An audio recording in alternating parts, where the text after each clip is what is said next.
Hello, good evening, and welcome to another episode of Brett's Old-Time Radio Show. Now, this is a bit of a rush one, to be honest with you, because we've had a nice day today. We had some friends down from Bristol, and we've been to Lyme Regis for the day. So, a lovely day spent with the boys. It's half-term, of course, from school at the moment here in the UK, and it means that the boys are off school. So, we had some friends down, and we've had a little trip to Lyme Regis, and it was very, very nice. However, welcome to another episode of Brett's Old-Time Radio Show, and welcome to my home here in beautiful Lyme Bay. Huge thank you for joining me once again for our regular late-night visit to those dusty studio archives of old-time radio shows right here at my home on the south coast of the United Kingdom. I'm Brett, I'm your host for our Nighttime podcast. Welcome to another episode. I've got Facebook, Instagram, and YouTube. They're all called Brett's Old-Time Radio Show. If you could check them out, I'd really appreciate it. We've done a few little video clips today around and about with the boys being off school. I thought, now we're in Lyme, we'll take the opportunity to do a few little clips and show you around. We'll release those over the next few days, so if you get a minute to check them out, it would be really, really appreciated. It is time now for our Monday night episode of Hancock's Half Hour. This is episode 7 of series 5. It's called Hancock School. We present Tony Hancock, Sidney James, Bill Kerr, Hetty Jakes, and Kenneth Williams in Hancock's Half Hour.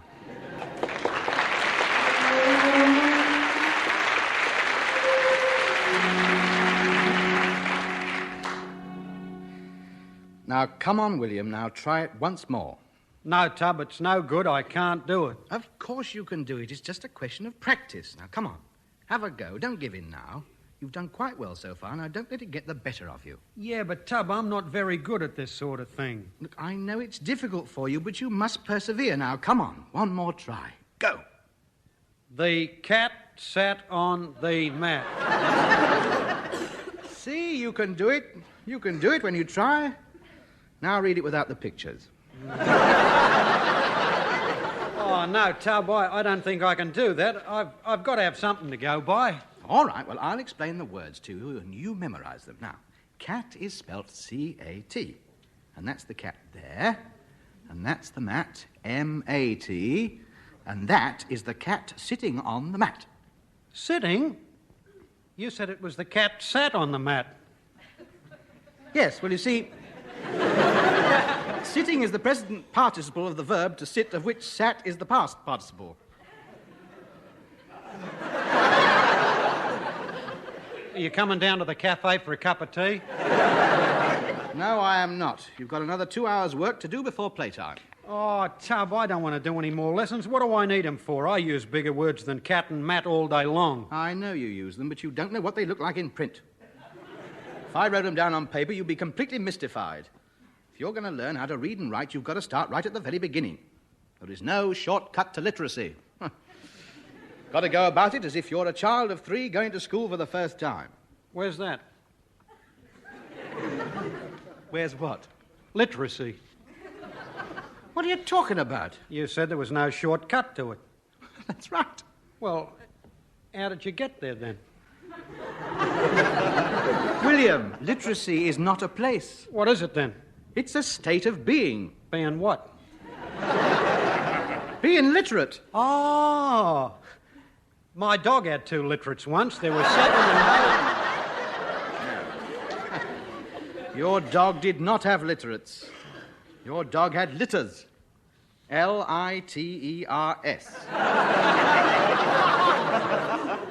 It's an entirely different word. Literate means being educated, like what I am, as opposed to unliterate, like what you are. Oh, I get you. Yes. Now, I want you to read this book carefully and study the pictures in it. It'll be a great help. You mean I can keep it? Certainly. Oh, gee, thanks, Tub. I'd better write my name in it in case it gets lost. Now, let's see. This book is the... what's this one? Prop.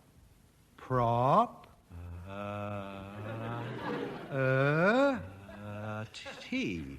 Tea. Property. Oh, property. I know that word. Is cup of tea spelt like that? No. Oh. This book is the property of... Do I write me name in where all the little dots are? Yes, that's right. B-I-L-Y-C-U-R, Billy Kerr. Not bad. Not bad at all. The letters are very well formed. 2 or 3 back to front, but you're definitely improving. Hey, can we have playtime now? No, William. Good morning, class. Milk time. Here's your bottle of milk and your straw. Miss Pugh, there is no need to take the mickey out of William. I think it's very praiseworthy that he should volunteer to stay in and learn when he could be out playing with the other boys. Well, I'm sorry. I just think it's ridiculous to see a man of 34 reading The Adventures of Noddy and Big Ears. He's only reading it because the words are so easy. He's got to start at the beginning. It's no good starting him off with Charles Dickens' Decline and Fall of the Roman Empire. Do hate smug people. Just because you were lucky enough to have the benefit of an education, you poke fun at poor wretches like Bill. It's not his fault he never went to school. No, we never had any schools out in the bush. Me dad had to teach me everything. Well, how is it you didn't learn? He didn't know anything. He was worse than I am. Oh, no, he couldn't have been. Well, he was. He had a cattle station in South Australia. He knew every cattle on that farm by name. How many were there? 4. He knew he had 4 because he had an accountant come down from Sydney every month to count them. Now, there you are. You see what the poor lad's been up against. No schooling, an idiot father. Now he's got a chance to make good. I'm going to do all I can to help him. A chance to make good, you say? Yes. He's been after a job in the local bank. What as? Cashier, of course. Well, if he gets it, I'm taking my money out.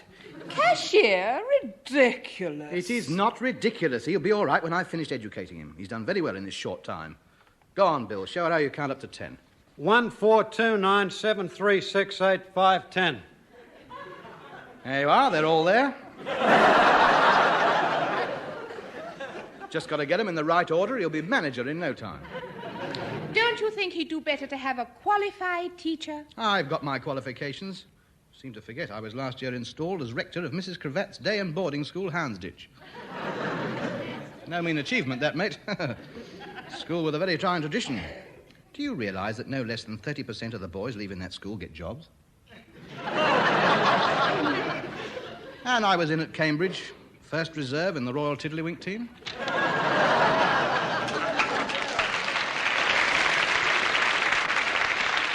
That has nothing to do with your teaching qualifications. All right. What's the time? 11 o'clock. Right. Playtime, 10 minutes break, back at 10 past for sums. Jolly floating weather, and a harvest breeze, lay on the feather, laid on... Morning, Kerr. Morning, Tub. What did I tell you about that? Oh, sorry. Good morning, sir. That's better. We must keep this on a pupil-master relationship if we're going to get anywhere. I bought you an apple for you. You taking the mickey? Oh, well, thank you very much. I'll have it with me milk. Let's have a look at your homework. It was an essay, wasn't it? Yeah, where I went for my holidays last year. Yes, that's it. Where I Went for My Holidays Last Year by William Kerr. Brighton.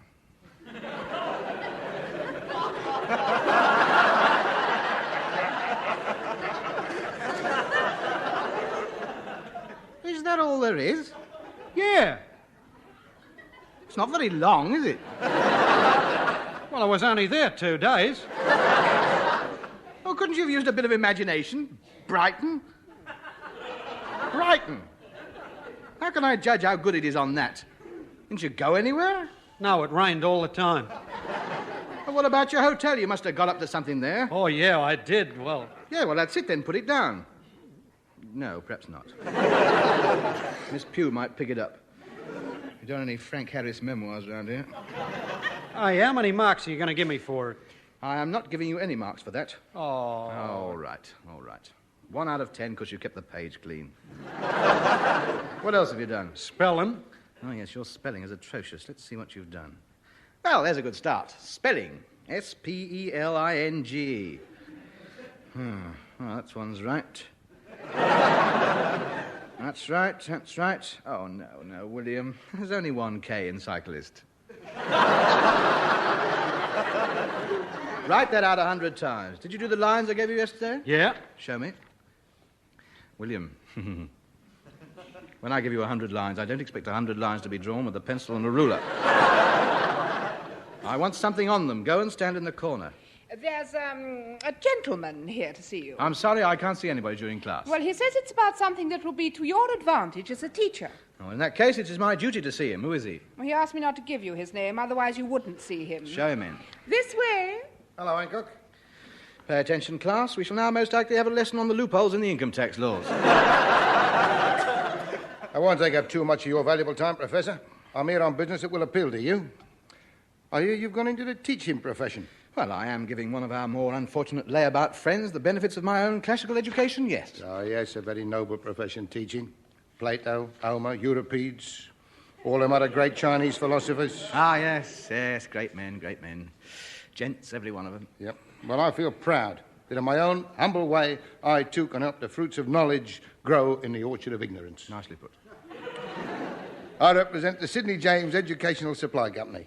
Maps, books, pencils, chalks, blackboards, and the greatest inducement to learning ever invented. The Super Spring steel-tipped, 3-ply, weighted handle cane, complete with special Sid James labour-saving attachment, allowing the master to inflict the greatest amount of pain over the largest possible area with a minimum pound of effort.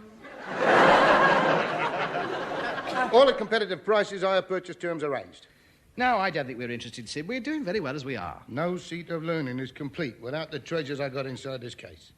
I am official supplier to some of the greatest schools in England. I supply steeple adornments to Oxford. I supply sponge pads to Eton. What for? For blokes with little heads to stop their top hats slipping over their eyes. I also do a very nice line in family trees for butchers who want to get their sons to Arrow.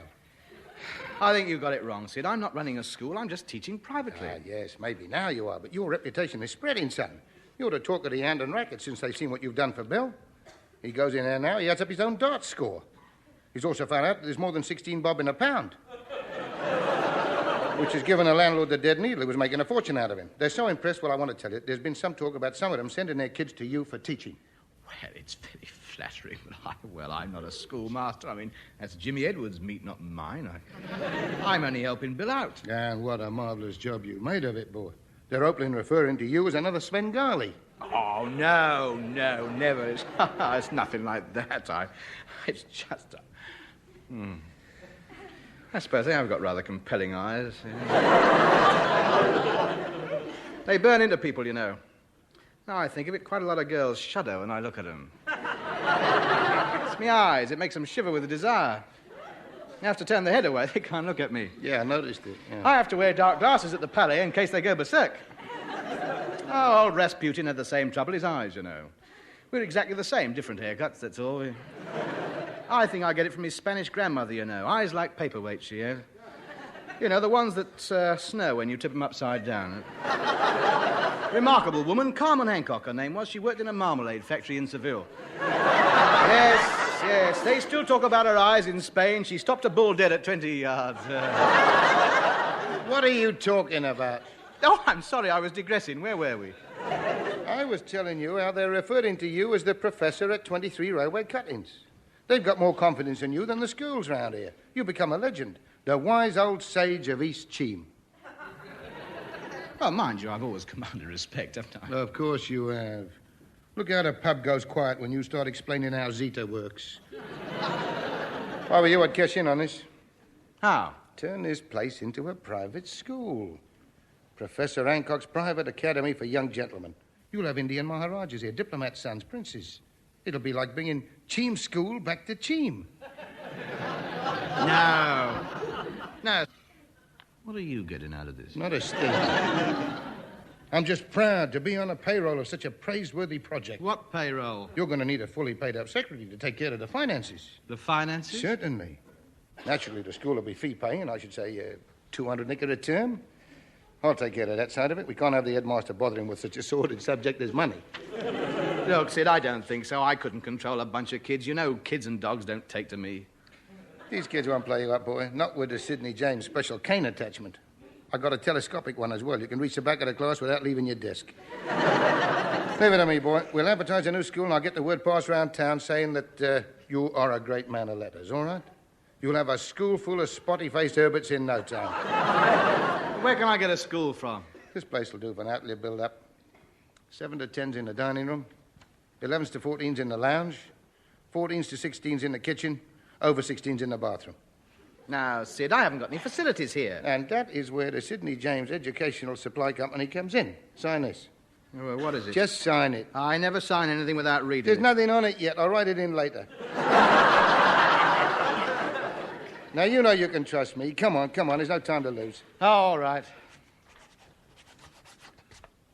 There. Good boy. You're now the proud owner of 60 desks, 4 blackboards, 3 tons of coloured chalk, 6 war-offered surplus maps, and 300 weight of assorted books. Now then, teachers. Well, there's only me. That's not enough. We got 60 kids to teach. Give Bill another couple of weeks, we'll make him assistant headmaster in charge of French, Latin, advanced physics, and maths. What does he know about any of that lot? He thinks maths is what tramps get drunk on. No. He'll know more than the kids. I wouldn't bet on that. He knows how to hog-tie a kangaroo, make a boomerang do a circle, and that is his lot. Oh, we get away with it, boy, as long as the parents don't come and inspect the place. Griselda can be matron and gym mistress. Gymnastics? What a farce for a start. Can't touch her knees, let alone her toes. It's all right, she can yell out to him. She doesn't have to do it. And I will complete the staff. Oh, this is going to be interesting, yes. And what subject will you be teaching? Citizenship. Yes, of course, yes. You're a model of that. Well, you've had it taken away from you 3 times. You know, boy, I think this is going to be a nice little number. If it don't work out, we can always move to another district, start again. Aren't you thrilled about it? Just think, in your bathroom, you may be teaching future members of the government. Well, if I can sort out which ones they are, I shall turn the tap on and hold their heads under. Yeah, well, we got to have a motto. All good schools have got a Latin motto. Hey, Tub, can I come out of the corner now? I've done my 100 lines. You buffoon! Buffoon! I didn't mean on the wallpaper.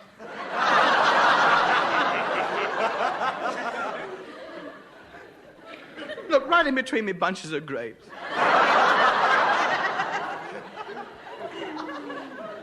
All right, what have you written? The only sentence I know. The cat sat on the mat. Wait a minute. That's it. It's symbolic. What is? That's our motto. Symbolic of learning from the beginning. The phrase taught to our first pupil. Catus satus natus.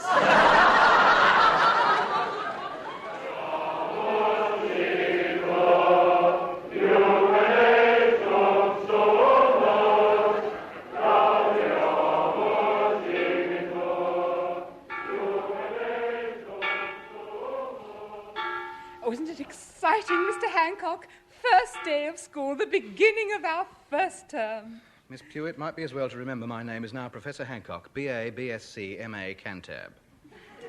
What does Cantab mean? It's short for Cambridge. Oh, I can put that after my name. I think Oxon would be better for you.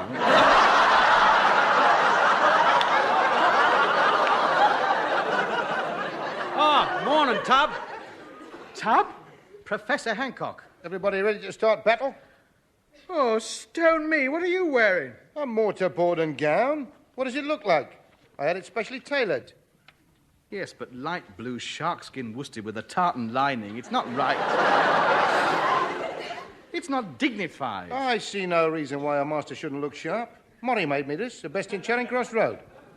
Look at the mortarboard. It shouldn't have a snap brim and curled-up edges. Oh, shut up. I'm known all over Soho as a snappy dresser, and I'm not going to spoil my reputation for you. Don't you think we ought to get into the classrooms?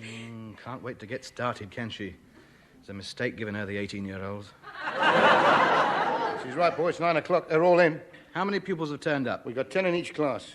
At 200 a term, that's 8,000 a this term already. I don't think you're entering this in quite the right spirit, Professor James. Instead of seeing in front of you 10 eager, aspiring young hopefuls keen to quench their thirst at your fountain of knowledge, you're going to see 200 knicker piled on each chair. Don't you think we ought to get into the classroom? Oh, wait. Contain yourself, madam. What class are you taking first, Dr. Kerr? Trig.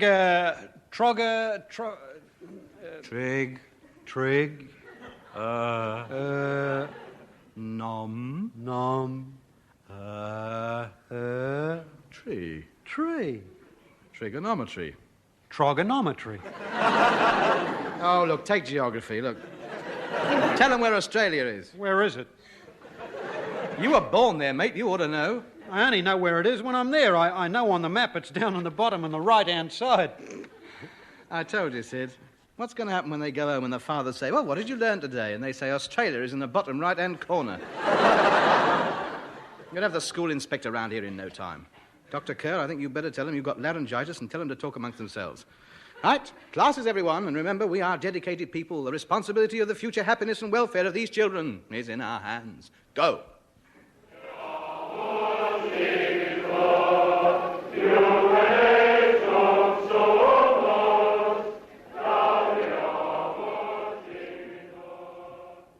Now, the history of England goes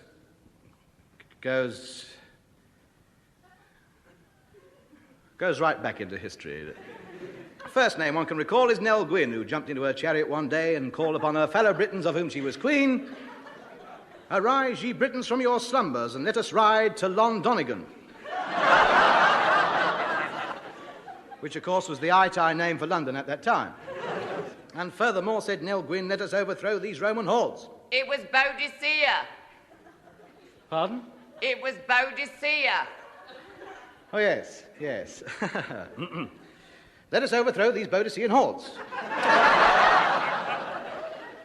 Well, nothing much happened for the next few hundred years, of course, until the next name that springs to mind, William the Conqueror, a Norman. Make up your mind, was he William or Norman? Well, he was William, yes. Yes, William. Norman was the place he came from. Norman being a shortened derivation of the word Northman, meaning one who comes from Norway. He came from France. Yes. Obviously, we're not talking about the same William the Conqueror. I'm talking about the one who invaded England. So am I. He came from France. Well, there were a lot of intermarriages. His father was a Norwegian, and even though William lived in France, he was, I submit, technically Norwegian, a fact not generally put in the history books for political reasons, but I assure you I'm right. Yes. Anyway, we beat him at we beat him at Agincourt. He beat us at Hastings. Yes, well, that's 1-1 then.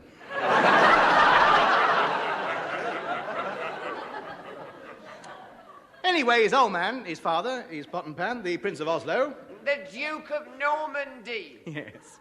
Or you. Yes. You're expelled. Here's your 200 quid back. Hop it. Scripture. King Herod the Lion-Heart was, of course, Nero's brother-in-law. They did a little arrangement, of course, by the... Now, listen carefully. The cat sat on the mat. Oi! And what do you want, little man? We did that yesterday. And the day before. Yeah, and we're going to do it tomorrow and the day after and the day after that, so sit down, you ratbag. Once more, the cat sat on the mat.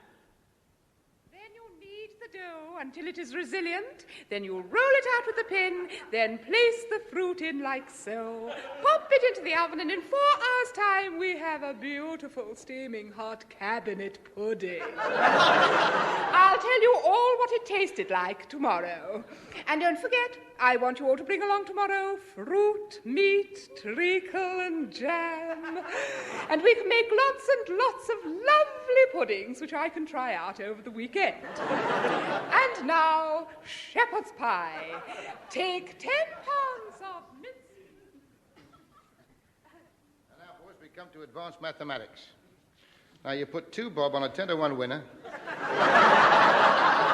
It's coupled up with a 7-to-4 second, which is part of a cross double with a 100-to-8 third for a place. Now then, how much is going on to what horse, and how much will you finally get when you go up to the window? Now, hurry up and work it out, because unless I get it by 3 o'clock, I've had it. Now then, I think we'll have a telly on, because they're doing the old meeting at Newmarket. Give you a chance to study animal life. And shut up. No talking, do it in the racing.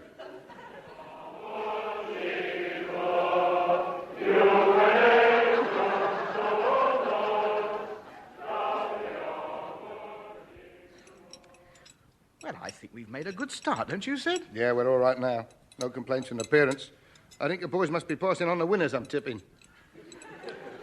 Oh, dear. You're teaching the boys cooking, aren't you, Miss Pugh? I am. They'll have to improve on this. This dinner is shocking. Well, I'm sorry. It's all they could bring today. What have you asked them to bring along to cookery classes tomorrow? Chicken, salmon, and fruit salad.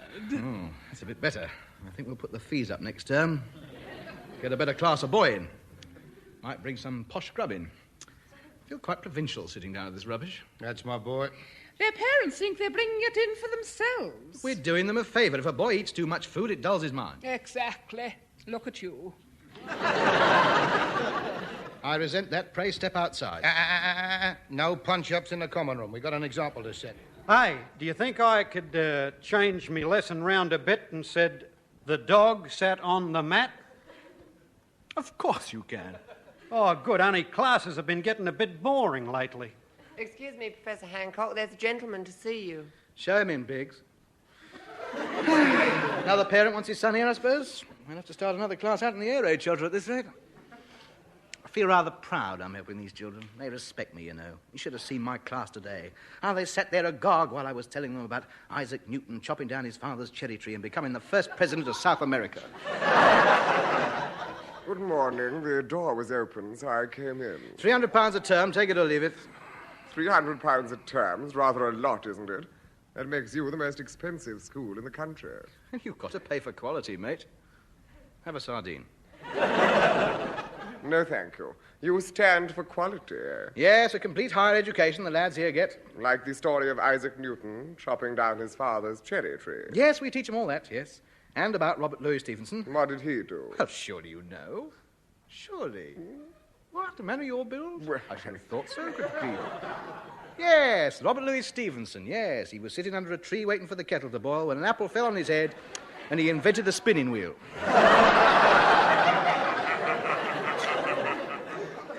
How interesting. Yes, he's a great man. A fascinating brain he had. Yes, yours is quite interesting as well. I'm from the Minister of Education. Oh, is he interested in the place? Oh, very. We've had lots of reports coming in. Oh, he's thinking about sending his lad here. Well, you can tell him we'll knock a pony off the fee if he'll pass the word round amongst the old cabinet. I see. These are the members of your staff, I presume. Yes, this is Professor James. How do you do? Where did you obtain your professorship, Mr. James? Eh? Oh, Think carefully, because I can easily check it if you get my meaning. Oh, well, in that case, I've got nothing to do with the place. I'm the caretaker. Very wise. And who is this? This is Dr. Kerr, my English master. Hiya, sport. Drag some wood under you and squat. Oh, yes. I believe I've seen Mr. Kerr's classroom. It's the one upstairs with the pupils sitting in the bath, is it not? It's a temporary affair till we extend the premises, you understand. I'm afraid it'll be more temporary than you anticipated. The police will be here this afternoon to board up the premises and to escort you to the police station where you will be charged with fraud. Fraud? I've never frauded in my life. This is a bona fide seat of learning. I've dedicated my career to teaching the children of gentlemen. You offer facilities you obviously haven't got, and you offer education you obviously cannot give. It was done in good faith, I assure you. And the £8,000 you collected in fees? If anyone is dissatisfied, we shall return it. It's all in the bank. £24.10 of it is. Professor James, can you explain why the money... Nothing to do with me, mate. I'm the caretaker. You are not. You are not. You are an up-to-the-neck-in-it partner. Oh, no, son. If you read the minutes, you'll find I resigned. What minutes? I just finished writing them. I think you'll find you own the old school, and you are responsible for any charges or civil actions resulting in the running of the same. They can't touch me, can they? I'm afraid not. And furthermore, as caretaker, you have to give me 4 weeks' notice, 6 knicker a week, so I'll take the 24 knicker left in the bank and we call it quits. Well, tell our gents, nice to have done business with you. I'll be in Bermuda if you need me to give evidence. Miss Pugh, you can testify as to my complete innocence in this. Tell him how I was hoodwinked by the fast-talking Sidney James. Who she has just run off with. Dr. Kerr, you can tell this gentleman that my intentions in running this school were governed solely by a sincere desire to do good and help educate the children of this noble land of ours. Tell him what qualifications I have. Tell him how I started by teaching you and how all this sprung from my success with your good self. Show him what standard you reached after only a few months of my expert tuition. The cat sat on the mat. The dog sat on the mat. The mouse sat on the mat. Woof, meow, squeak.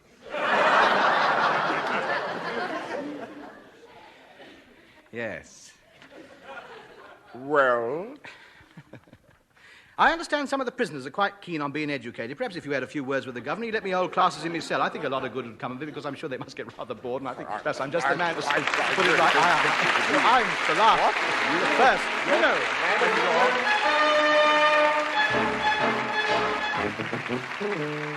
That was Hancock's Half Hour, starring Tony Hancock with Sidney James, Bill Kerr, Hattie Jakes and Kenneth Williams. Theme and incidental music composed and conducted by Wally Stott.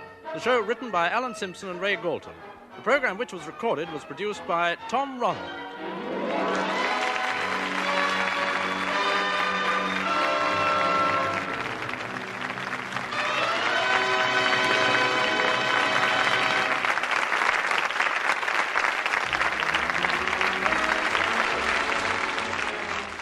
Welcome back. I hope you enjoyed a little bit of comedy from Monday night with Hancock's Half Hour. And don't forget, we'll be back tomorrow with mystery and adventure with Sherlock Holmes and Dr. Watson. That's going to be going live for 5 p.m. GMT. Don't forget, we've got a supporter page at patreon.com/Brett's Old Time Radio Show. Need to bump a few more bits and pieces on there, but if you could check it out, that would be brilliant. We're really keen as well to find a sponsor for the show, so if you'd be interested in sponsoring the big show, or if you know anyone that would, drop us a line. Thanks for listening. I'll be with you 7 days a week, each and every week, and I'll see you tomorrow on Brett's Old Time Radio Show. Love you. Bye.